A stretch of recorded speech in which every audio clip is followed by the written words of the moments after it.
Hello again, everyone. Welcome to the Expert Insights webinar when we'll talk about unique andrology solutions for sperm separation. My name is Dave Morroll. I'm the Director of Clinical Support at CooperSurgical. My background is in embryology with an andrology bent as well through my PhD. We will be talking today. This is our Expert Insights webinar series where we talk about experience with peers who will share their experience with some of the subjects that we deal with during the course of the series. It's designed to be a platform for professionals to share their insights and experience. So you hear from people working in the IVF labs and clinics. We obviously are grateful for you joining us to hear from key opinion leaders, and you will have the opportunity to put forward your questions. You will see a Q&A box. If you open that, you can put in questions live. Thank you also for submitting questions in advance, which we will also try and deal with those all at the same time. So as I say, submit your questions to our two experts via the Q&A, and we will address all of the questions at the end of the webinar, or as many as we possibly can. So we're talking today about sperm separation, and we will talk about particularly the ZyMōtTM sperm separation device, and we're joined by Eleftherios, Gavriil and Maria Banti, who are paid consultants of CooperSurgical for this purpose, and importantly they will give their personal opinions and perspectives. Just by way of background, hopefully you know about the ZyMōtTM. It is a sperm separation device that comes in two sizes, an 850 microliter and a 3 ml device, so you can choose what size suits. And essentially it separates sperm based on their motility, although, as we'll see in the next slide, there is a porous membrane involved, which we'll come onto in the next slide. The principle here is that it gives you a more reproducible, standardized approach that gives better sperm quality post-preparation than a standard swim up, and is incredibly easy to use, and we'll hear from our two experts how they find it. So the principle is that the sample goes into a lower chamber, and then above the membrane it's loaded with fresh medium in the upper chamber, and the sperm swim through this polycarbonate membrane with 8 micron pores, allowing you to harvest a motile sperm preparation from the upper chamber that's very clean and highly motile.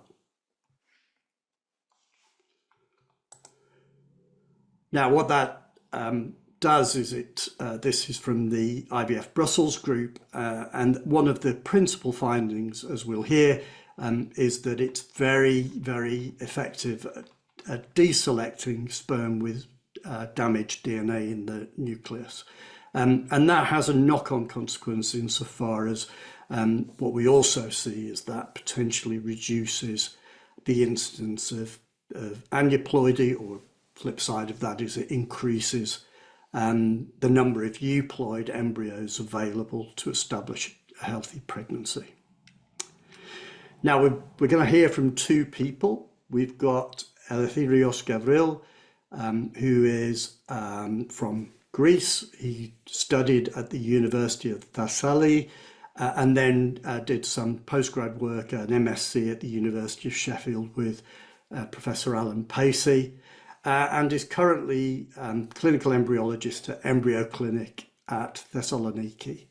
and he is passionate about reproductive science, particularly on the male side, and with his professional expertise built on biochemistry, he's now looking to support individuals and couples become parents. And we'll hear from Eleftherios first. We will also hear from Maria Banti, also from Greece, but based at the Orchid Fertility Lab in Dubai in the United Arab Emirates. Maria has more than 15 years experience. She's trained in her first degree and MSc in London, and has done some work not only in Dubai, but in Greece and at London Fertility Centre. So she's a highly experienced clinical embryologist managing and leading IVF laboratories, and again has an interest, particular interest in sperm selection and how that enhances IVF outcomes. So I will stop sharing now, and I will hand over to Eleftherios.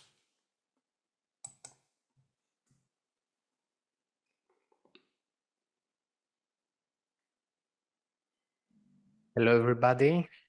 Can you see my screen? Dave? Perfect, yes, yeah. Thank you. So, hello, everybody. Thank you, Dave, for this beautiful introduction. Let's go and see together a few things about the performance of ZyMōt on cryopreserved sperm samples. This is my disclaimer. And let's start with some very basic information about sperm preparation. We know that the ideal method should be able to keep the balance between the cost, the ease of use, the damage, and the useful yield in an attempt to select the best performing spermatozoa, improve embryo development, and ultimately increase live birth rates. And this is what the scientific community has been trying to do since many decades. Now, especially the last years, several new technologies have been commercially available and clinically used, many of them utilizing different physiochemical characteristics of the spermatozoa in this attempt to improve sperm selection. However, until today, there is no technique to be unanimously superior, both in terms of clinical aspect and technical aspect. On the left, we can see a core method, one, if not the most widely used sperm preparation technique in almost all IVF units. It's the density gradient centrifugation, usually followed by swim-up. It's a core method, as I said. And on the right, we can see another core method of almost all IVF and andrology labs. It's the sperm cryopreservation. And both methods have been reported in the past about the negative impact they have on the sperm DNA integrity. In other words, they have been found to increase DNA fragmentation in sperm. And the consequences, the negative consequences of high DNA fragmentation in sperm has been well documented. There are dozens, if not hundreds, of published studies showing the negative impact on both embryology and early pregnancy outcomes.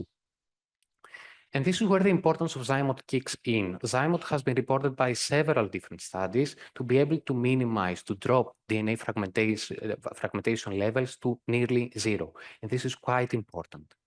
The designers of this device tried up to a point at least to mimic nature. Of course, I know that this doesn't look like a uterus and has nothing to do with the beautiful and complex mechanisms that take place in the female reproductive system. However, as it happens in nature, the sperm separation mainly happens because of progressive motility. And why do we care so much about progressive motility? To most of you, the answer might be too obvious. However, there is also scientific evidence proof that there is a strong correlation between progressive motility and good DNA integrity. In other words, the spermatozoa that are able to swim through the uterus and reach the fertilization site, or in our case, swim through the device and then swim through the membrane, should be considered as genetically the best. And we saw the positive contribution of ZyMōt in decreasing DFI levels. Regarding the technical aspect, we are dealing with a very straightforward protocol, needs minimal handling, it's very fast and doesn't need any extra expensive equipment. However, it's not always applicable.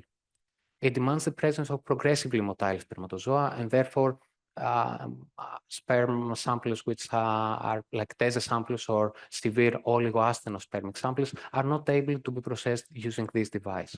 The cost has also been recommended as an extra disadvantage, but this is something we can see at the end of the presentation. Now, moving forward to our studies, and let's start with the retrospective study, in which we focused on all ICSI cycles using exclusively fresh donor oocytes and ejaculated sperm, either fresh or frozen, in a 2-year period of time in an attempt to compare the performance of the two techniques. Now, having the female factor mostly eliminated because of the use of the donor oocytes, I tried to compare more similar population, again, in an attempt to minimize bias inclusion. And this is why I excluded cases, samples from the DGC group, which objectively could not be processed with ZyMōt, such as, again, TESE and biopsy samples or extremely low samples. On the other hand, it's important to mention that the policy of the clinic at that period of time was to apply ZyMōt after specific indications, such as diagnosed problem with high DNA fragmentation, previous failed or unexplained IVF results, such as poor blastocystis formation rate, or a history of spontaneous abortions. This might underline that this group, the ZyMōt group, might have included samples that had higher chances of being problematic. This is only speculation, though, but I do feel it's important to mention. Now, a common worry among embryologists is which are the minimum parameters above which we can safely say that, okay, we will have spermatozoa to work with after incubation during ICSI. On the table, you can see 2 individual samples, one for each group, the fresh samples and the frozen samples, with the minimum parameters, for which we applied ZyMōt, and we had absolutely no problem finding spermatozoa and getting some good results. Now, another common worry among embryologists is if ZyMōt is really worth applying on cryopreserved sperm samples. According to our findings, for both normal and abnormal samples, we saw very good performance for both fresh and frozen samples, and we saw consistency in having a higher blastocystis formation rate when we were using frozen samples. Now, going back to the comparisons between the two techniques, and starting with the WHO normal samples, the two techniques had similar performance regarding fertilization and blastocystis formation rate. However, this is a first important finding, was that we saw a significant improvement in early pregnancy outcomes regarding the fresh normal samples. Moving forward to the abnormal samples, again, similar findings regarding fertilization and blastocystis formation rate. And again, another important finding that we saw a significant improvement in early pregnancy outcomes after applying ZyMōt, the sperm sorting device.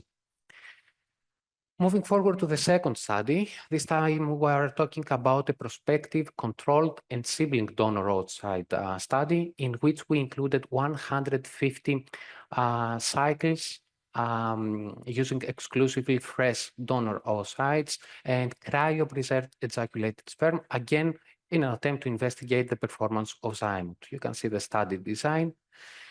And initially, we wanted to see what's going on with the sperm parameters after thawing and preparing with ZyMōt.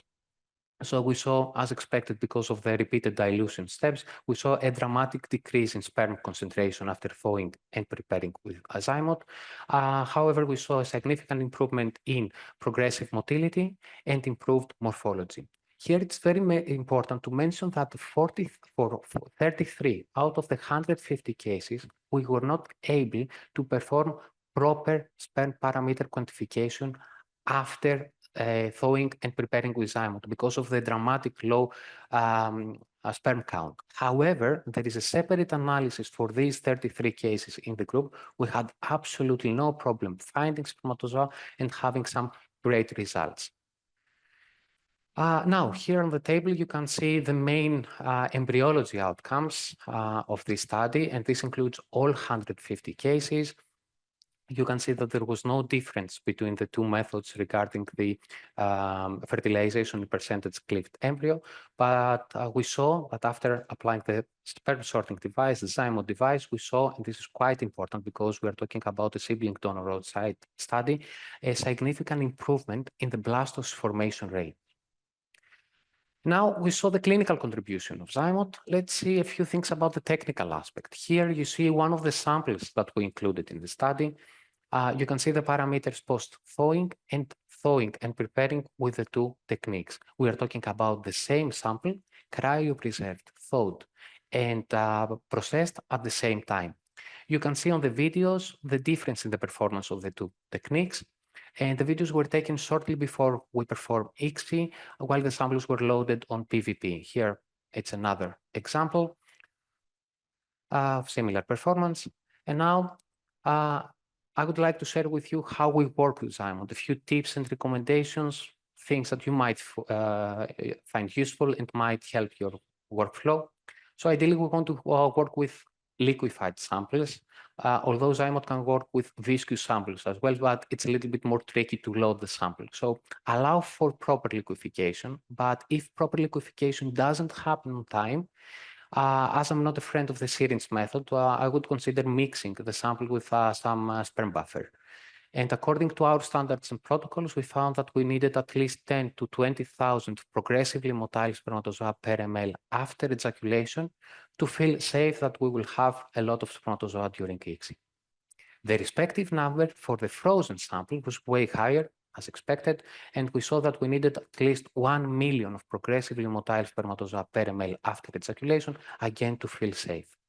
Now, when working with a frozen sample, my recommendation is to have a quick survival check post-thawing to make sure that freezing and thawing of the sample went okay and you won't have an unhappy surprise after ZyMōt incubation.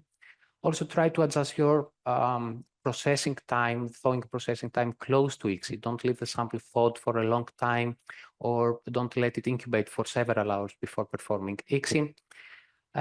Also, if you see the sample very diluted after ZyMōt incubation, and you see very, very few spermatozoa, and you are worried, will I find sperm to fertilize the eggs?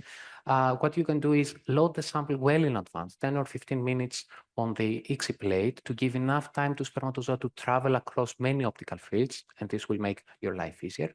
Or you can apply a 5-minute modification step, a centrifugation for 5 minutes, which was also recommended in the preparation using ZyMōt to undergo conventional IVF with improved results. We saw it in a previous webinar. So you can do this in an attempt to concentrate the sample. Now, when you work with a very good sperm sample, you can be flexible with time. You don't need to wait all 30 minutes. You can decrease incubation time to 20 or even 15 minutes. And I assure you will have a lot of spermatozoa after incubation. Sometimes you might have observed, for those who have worked with ZyMōt, that you might see that the bottom chamber after loading, especially if the sample is viscous, that the bottom chamber is not fully covered. Don't try to overload the device or tilt it or shake it. You will get your hands dirty. So what I would recommend is add a small amount at the outlet port where you will aspirate the sample from, and then add the remaining sperm causing medium drop-wise slightly above the device, and you will see that each drop will gently push the loaded sample to fully cover the bottom chamber. And just to summarize the technical aspect, we saw that ZyMōt is definitely applicable on cryopreserved samples with great results. We saw that although we are talking about a very straightforward protocol, we can modify things to make our life even easier. I would highly recommend each lab to set and validate its own parameters based on their protocols. Freezing, for example, the freezing protocol. However, according to our standards, these are the minimum recommended parameters, the numbers that we need to feel safe that you will have good quality during ICSI. And I will finish this presentation with a few things about the clinical approach. We know that dealing therapeutically with pathological DNA fragmentation levels is not always possible or easy. So what can we do?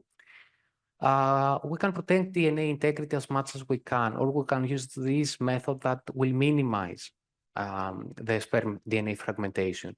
And ZyMōt seems to be one, if not the best way to drop DNA fragmentation levels. So in other words, ZyMōt might be able to help us select better spermatozoa, and we saw it from our study to have a better embryo development, better pregnancy outcomes, which ultimately will succeed our ultimate goal, as mentioned at the beginning of the presentation, to increase live birth rates. And I would like to take a moment to express my gratitude to New Life Scientific team for allowing me to use the data we produced together. If you are watching, thank you, lab. CooperSurgical for inviting me and coordinating this webinar. Dave, thank you once again, and all of you for your attendance. Thank you so much, Eleftherios. That was a whirlwind tour through the information you put in your paper that was in Journal of Assisted Reproduction and Genetics. So thank you for that. I'm sure we will pick up on a number of the issues that you raised there. We'll move on to Maria in just a moment. Just again, to mention that you can use the Q&A box that is in your Zoom little toolbar. Please do submit questions, as many as you can, and we will try and address as many topics as possible during the Q&A at the end. So it's my pleasure now to hand over to Maria. Maria Banti, who's also published on the use of ZyMōt, and we'll hear about Maria's experience now. Maria, over to you. Thank you. Thank you. So hello, everyone. Thank you for attending my talk today, and thanks to Cooper for organizing this webinar. So as Dave explained, I will share with you today my experience using the ZyMōt device, as well as the study that we had conducted. Here is the legal disclaimer. So let's kick it off. So today I will be sharing my experience and one of our studies that was conducted at Orchid Fertility Center in Dubai, which is located in Dubai Healthcare City. Here is an overview of what I will be covering today. So I will start with the importance of sperm selection techniques. I will move on to conventional ways for sperm preparation. I will tell you how we can use ZyMōt to prepare sperm. I will explain to you why we were interested to use it, what kind of validation, staff training, and implementation we went through, the exact methodology, what are the indications to use ZyMōt and the standardization. And finally, I will show you our peer-reviewed results, and I will end up with the conclusion. So let's start. Why is sperm selection important? As you know, sperm selection is a vital part in an IVF treatment. Semen preparation techniques are used to select the best quality sperm, and it is very clear from literature that sperm quality can impact success rates and health of the offspring. So let's cover everything in more detail. Let's start with the fertilization rates. We know very well that sperm quality can impact fertilization rates. Good motility and morphology can lead to better fertilization rates, while poor quality sperm can lead to failure to fertilize. And this is the reason why it is not recommended, for example, for conventional IVF. Sperm quality can also impact blastocyst and euploidy rates. When we have good quality sperm, it can lead to better blastocyst formation and euploidy. On the other side, high sperm DNA fragmentation can lower euploidy rates, and it can increase the miscarriage rates. Let's look a bit closer to the sperm DNA fragmentation and euploidy. While the mechanism is still not very clear, I will share with you my own thoughts. Sperm with high DNA fragmentation most likely can carry chromosomal abnormalities, which can eventually increase the risk of aneuploid embryos. The reason it could be because the sperm DNA integrity is crucial, as you know, for proper fertilization, embryonic development, chromosome segregation. So most likely this is the reason. And here I have put some of the mechanisms that can lead to high DNA fragmentation. It could be oxidative stress, defective spermiogenesis, apoptosis, poor chromatin remodeling, and also it could be environmental damage, for example, patients who go through chemotherapy. So optimizing sperm selection, it can enhance ART outcomes, ensuring higher quality of embryos and better pregnancy and live births. So let's move on to the conventional methods for sperm preparation. Sperm preparation is routinely performed using, as you know, either the simple swim-up method or the density gradients routinely. Both of these methods provide highly motile sperm. However, none of them replicates what happens normally in nature because both of them require centrifugation. So let's look a bit closer into what happens with the density gradient centrifugation, which is the current standard sperm preparation method for IVF. So density gradient centrifugation, it utilizes differences in the density in order to select the best sperm by centrifugation steps and by washes. So density gradient centrifugation, although it can lead to high concentration of motile sperm, it can be time consuming and labor intensive because it requires multiple operator sensitive steps, such as the washes and the witnessing. The fact that it requires centrifugation is something that is not a benefit because we know that centrifugation can increase the reactive oxygen species formation, and this could increase the sperm DNA fragmentation, which could impact the sperm function and, of course, fertilization rates and embryo development. So sperm preparation with ZyMōt, Dave spoke a little bit about it as well as Eleftherios, so I'm not gonna go deeply in it.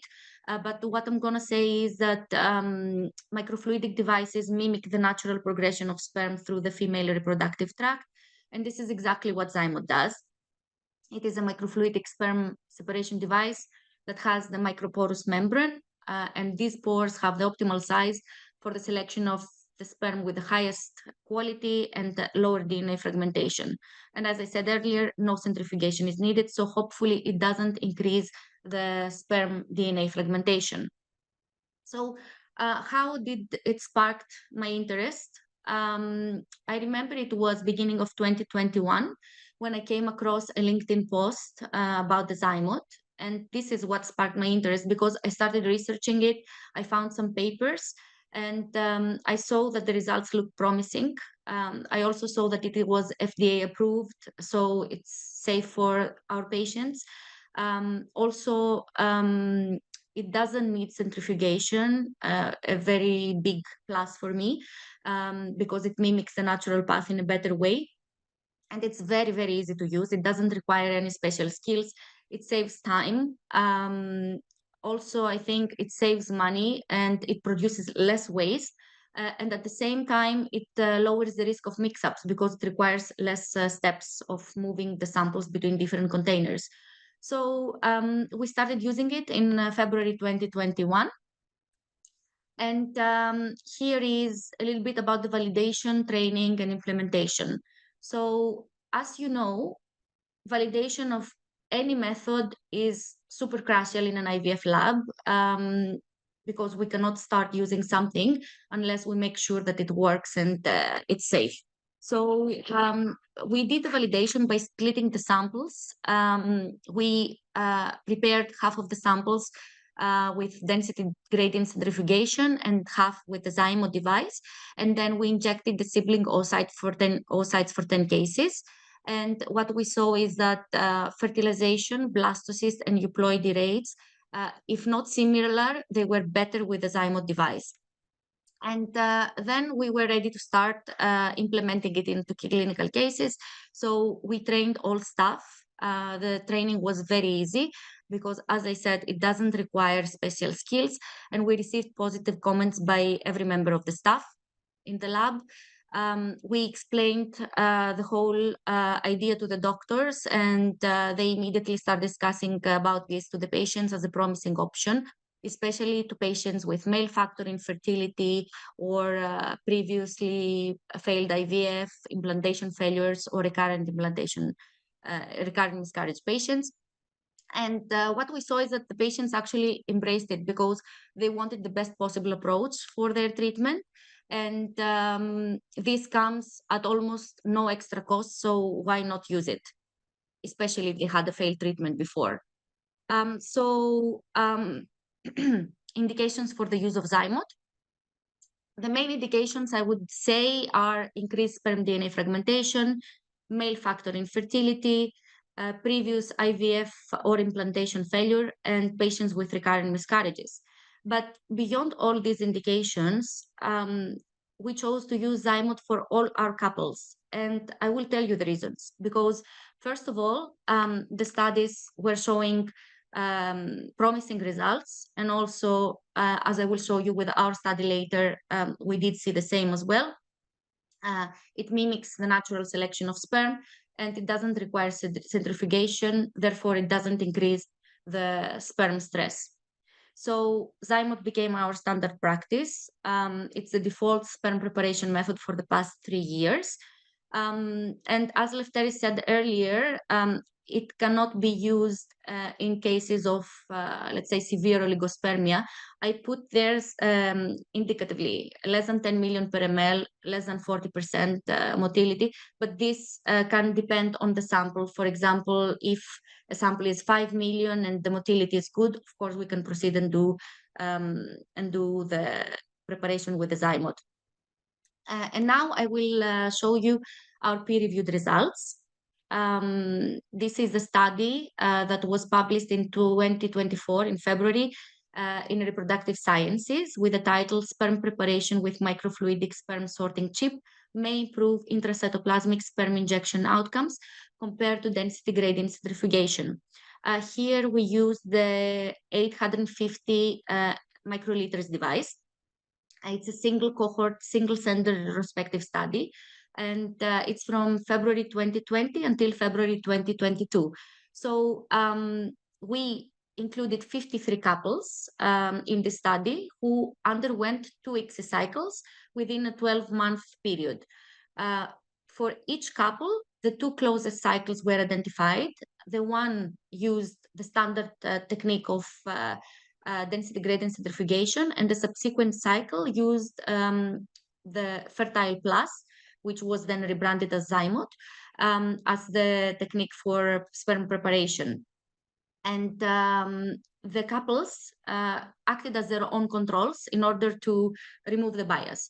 I just have to add here that 75.5% of the couples considered to be of poor prognosis. So our study adds to the overall body of scientific evidence for the ZyMōt device. What we saw, you can see here in the table and in the graph. We saw an improvement when ZyMōt was used, regardless of patient age or if male factor was the reason of infertility. There was a significant improvement in blastocyst utilization and euploidy rates. Fertilization rates also showed an improvement, but it was not found to be statistically significant. However, there was a trend. Now, there was some limitations in our study. The main limitation is that it is a single-centered retrospective study. This is why we included only 53 couples, because we wanted to focus on couples that they were returning for a second cycle within the 12-month period that the ZyMōt preparation method was introduced. So due to this, achieving a larger sample size during the study was not feasible. And that's why larger randomized prospective studies are required.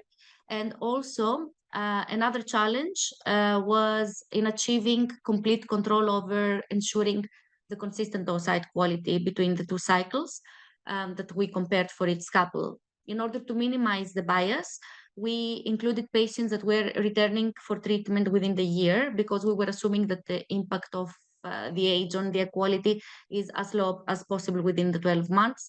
However, as you know, maintaining consistent egg quality is very challenging due to many factors like the ovarian stimulation, environmental and lifestyle factors. Even if we would use identical protocols, outcomes can still vary due to these complexities. And to finish with our conclusion, we did see improved sperm selection with the ZyMōt. As I said, it's very easy to use. It can save time and it produces less waste. It mimics the natural path because it doesn't require centrifugation, unlike density gradient centrifugation. Indications to use: increased sperm DNA fragmentation, male factor infertility, previous failure with IVF or implantation failure, and recurrent miscarriages. And my take is, why not use ZyMōt for all, since it mimics the natural path in a better way than density gradient centrifugation. It saves time in the lab, and it comes at almost no extra cost. So thank you very much. Thank you, Maria. Again, really nice insight into the way that you worked with ZyMōt in your own lab. Eleftherios, if you could start your camera and we'll start the Q&As. Thank you very much. Fantastic presentations. Thank you so much to both of you. We've had a number of questions coming in, and I guess we'll try and go through those as much as we can. Maybe I can start with the sort of patients that can and can't be treated. So I noticed, for example, that you had quite different cutoffs for when you would use the ZyMōt. Is it a case that really each lab needs to play around with the device and set its own thresholds? Perhaps Maria first. Yes, I think you just have to play around. We were quite conservative by using in very, very low concentrations. But I guess we just have to try with what Eleftherios suggested earlier and see how it works for us. We did try with even 5 million when the motility was good, but not lower than that. So I guess everyone has to try on their own and see with what they feel comfortable.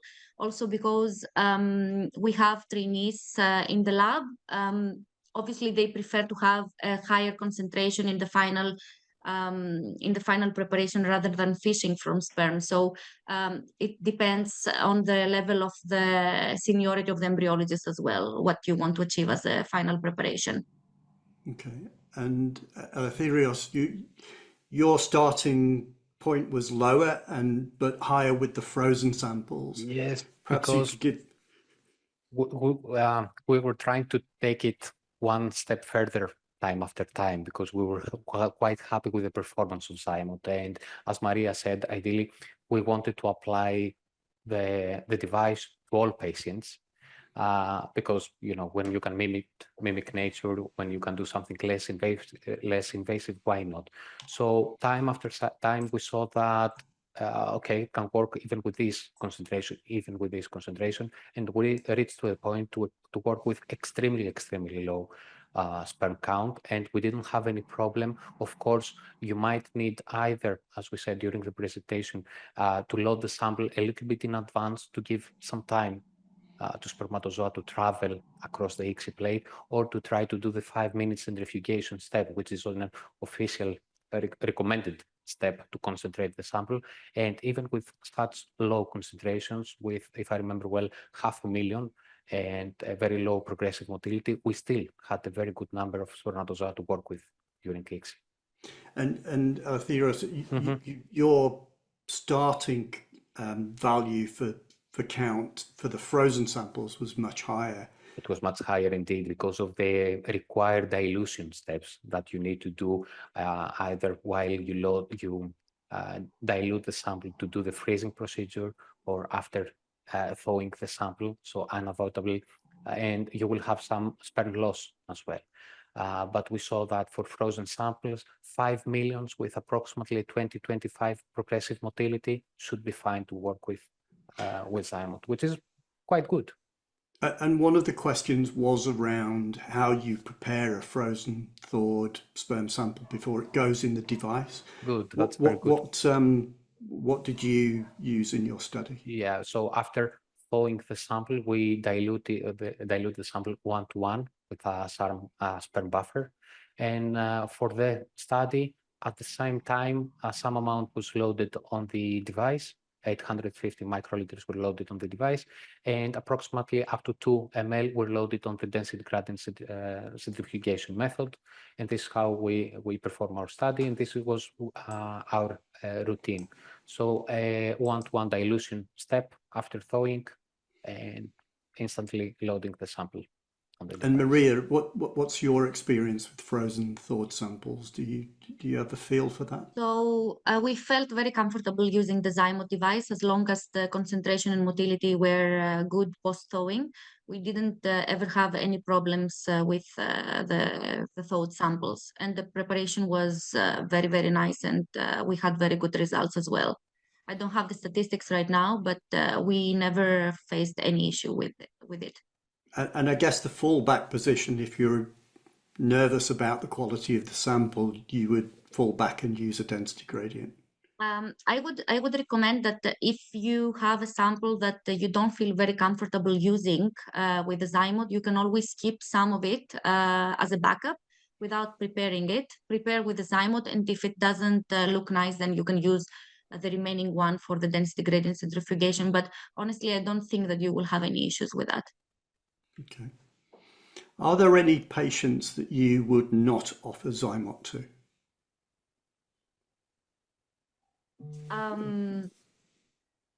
If I may go ahead. Yeah. I would recommend using ZyMōt for all the patients that you are confident that you will have sperm in the final preparation, just because it doesn't require centrifugation.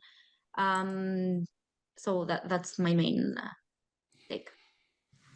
And Eleftherios? Yeah, I totally agree. Of course, unfortunately, we cannot apply it. This is when we don't use it. If we have a sample that it's extremely low and had to be cryopreserved for any reason, we won't risk the recovery, so we won't apply there, or with biopsy samples, because there is a lack in progressive motility the vast majority of time, so we wouldn't risk this as well.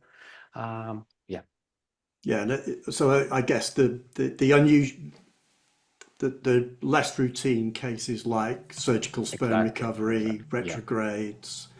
We also sorry, you were about to say, sorry. I was just about to say that it's more, if you have with some infectious diseases, it's more protective because it's an isolated device, so it's easier to work with such samples using ZyMōt. Okay. So yeah, it's probably worth saying that at the moment the instructions for use don't cover virally positive patients and so on, so it would need to be validated in your own system before we suggest you do that. The main question I think around its efficacy is around its ability to reduce sperm DNA damage, and forgive me, but I can't remember. Did you measure DNA damage before and after preparation for your studies, or do you ever do that? Perhaps Maria again first. We did not. So for our study, what we looked is the KPIs such as fertilization rates, utilization rates, euploidy rates, and especially for the euploidy rates, we saw like a 20% jump. So that was more than enough especially because the patients were poor responders, as an extra benefit of using ZyMōt. So we didn't do it for this specific study, but in patients that were coming to before that, when we were doing the validation, we did a few samples to compare before and after. I think it was only 5. I saw a question there about the double sperm breaks, and we did see with the tunnel test that there was an improvement after preparation. However, it was only 5 samples, so I cannot say that, yes, definitely it improves the DNA fragmentation. And Eleftherios? So Dave, that's another good question. So we didn't do any DNA fragmentation assessment because it was in clinical practice, but there are so many studies showing the impact, the contribution of ZyMōt in tropic DNA fragmentation, and now more and more studies are coming out comparing different techniques as well. So we trusted these studies, we applied it, and we just see, as Maria said, the key performance indicators, and we were quite happy with the performance. Yeah, I think just to pick up on that, although your studies were very much more how to use it clinically, I think anyone reading the wider body of published evidence will see that the device consistently shows lower DNA fragmentation post-preparation. The Perella paper, Matazal from IVF Brussels more recently, And specifically, if I can, the double strand breaks, there is a paper from Giampiero Palermo's group. The first author is Coker from Andrology in 2023 that specifically shows reduced double strand breaks. So you could perhaps go and find those if people are interested in looking at that. Okay, what about, so I'm just looking at the other questions while I'm trying to read. What about the training element? Maria, you touched on it very briefly. Eleftherios, maybe start with you. How easy is it to introduce, or difficult, to introduce ZyMōt into the clinical practice? It's a heaven for the trainees, for sure. Even a nurse can do it. I saw on LinkedIn a post that the nurses in one of the centers were trying to do it and see how easy it is. So it is very easy. You don't require any extra skills. While with the density gradient centrifugation, you need to be careful how you will take the pellet from the bottom in order not to mix up the sample. And I always see from trainees, they have issues with the bubbles that they're making. Majority of the times they mix up the samples. So it's safer for them and much easier to use the ZyMōt device. And Eleftherios, similar? More or less, yes. It's very straightforward. However, it can be useful to have a quick tutorial, either through some instructive videos that are available or upon request, because we had it in the clinic as we had some trainees back then, and it was recommended. We followed, although it's, as Maria said, that it's a very straightforward protocol, needs minimal handling. There are some interesting videos available, and of course you just need to experiment a little bit to practice with the viscous samples, how you will deal with them. And on that side, around the technical elements, perhaps starting with you, Eleftherios, what approach do you have to the medium that you use in the device and how you incubate? We use a HEPAS buffered medium, and we incubate in 37 for half an hour. Not always half an hour, to be honest with you. Sometimes if we have a sperm sample, we decrease the incubation time, and always under humidity. So even if the incubator itself doesn't have humidity, you can do it manually by adding a plate. And this is highly recommended to be the incubation to be under humidity, and then incubation in room temperature until the time of fixing. Okay. Similar for you, Maria? Yeah, it's very similar. So HEPAS at 37 for half an hour. If the sperm is very good, we can remove it earlier. If the sperm is not that good, sometimes we might leave it 5-10 minutes more. And as Eleftherios said, they're using humidity, we do not. So, and we see the preparations being very good as well. So, and also I wouldn't have any issue using sperm wash, like bicarbonate media to prepare the sample, as long as you keep it in CO2 incubator. So that's also possible. I think it's very flexible. Whatever you were using as a sperm wash media in your previous density gradient centrifugation method, you can now use for ZyMōt in the same incubation setting. So fairly standard, HEPAS or MOPS, non-gassed, but think about humidity, bicarbonate buffered. Again, think about how you control humidification, but with the gassed atmosphere to control pH. Yes, of course. If it's bicarbonate, it has to have humidity. Yeah, 100%. Yeah, of course. Okay, and you both mentioned potentially reducing the time if the samples are good. The IFU is quite rigid at the moment, that it's 30 minutes for at 37 degrees. But presumably with internal validation, you've been able to show that reduced incubation times can be effective. Yes, correct. And the same for you, Eleftherios. I guess it's just validating in your own setup. Yeah, definitely. We haven't validated yet exactly the time or the parameters, but we do apply it on a very regular basis to reduce the incubation time. which is very helpful for an embryologist. It's very helpful, and this gives a good opportunity to talk about that we can prepare more samples in less time, which is also quite important.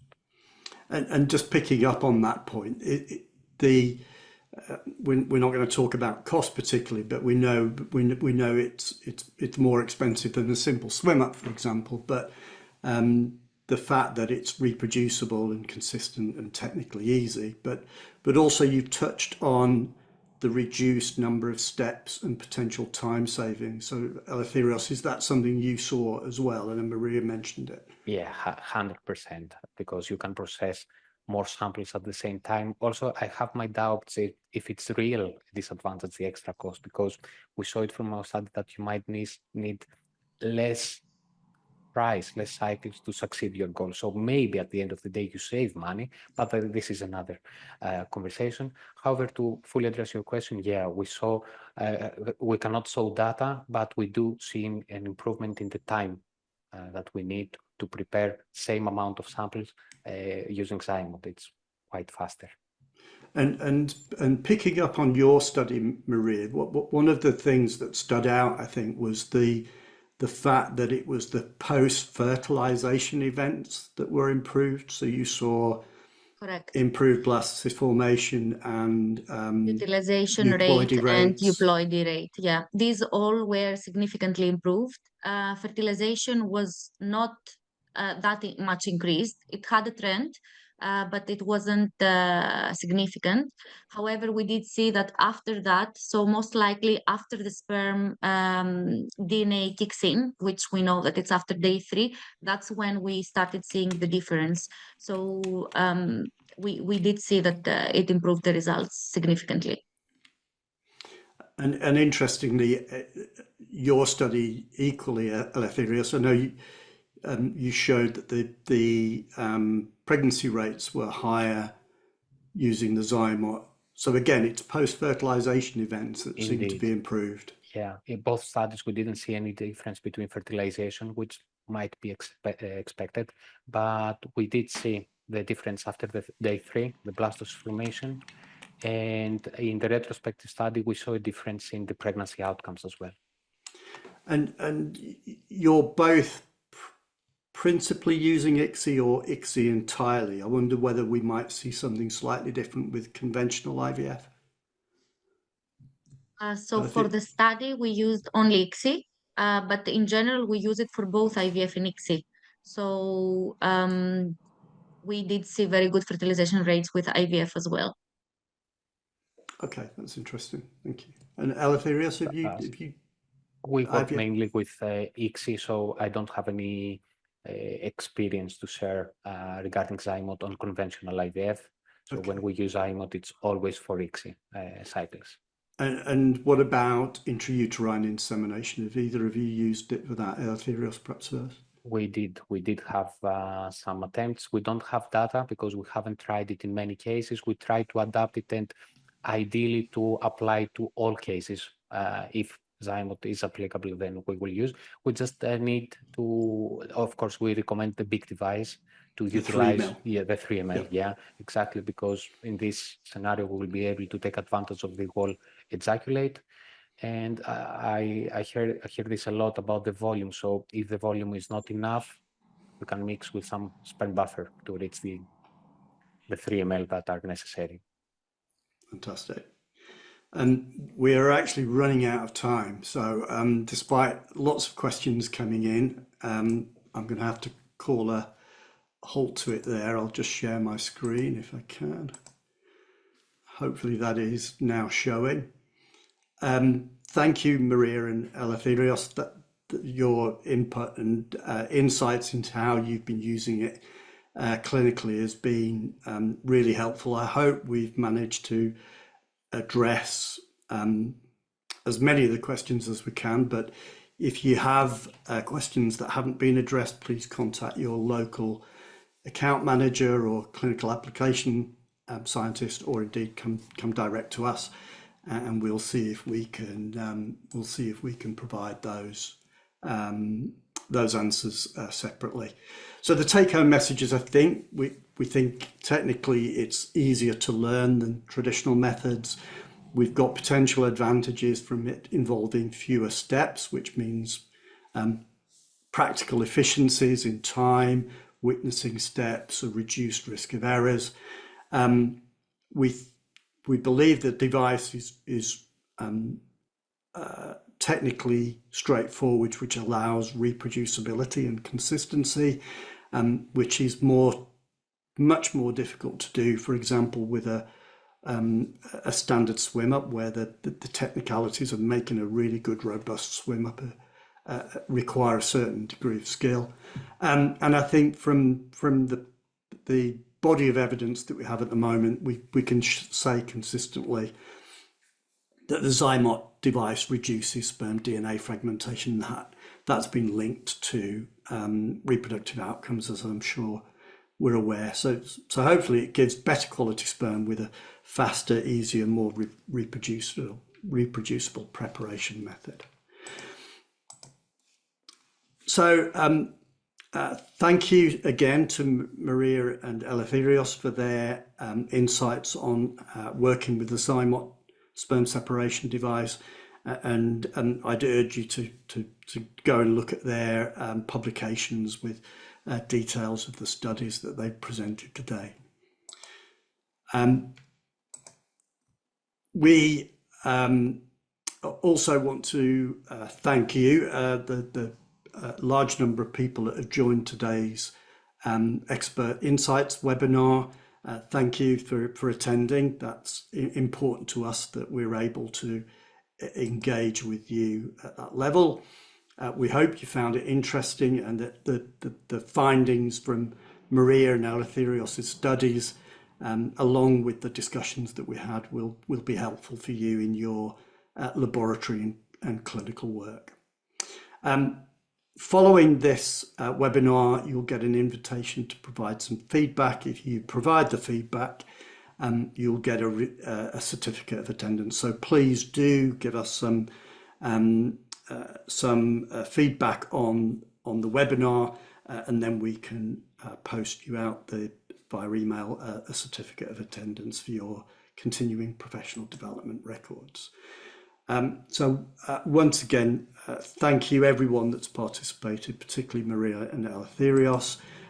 We will be following up with the Expert Insights series. Our next scheduled date will be the 3rd of September, so look out for invitations to that. The details of that will be coming out at some point in the near future. So that is the end of this particular Expert Insights webinar. Thank you once again, and keep an eye out for future editions of this particular series. Thank you.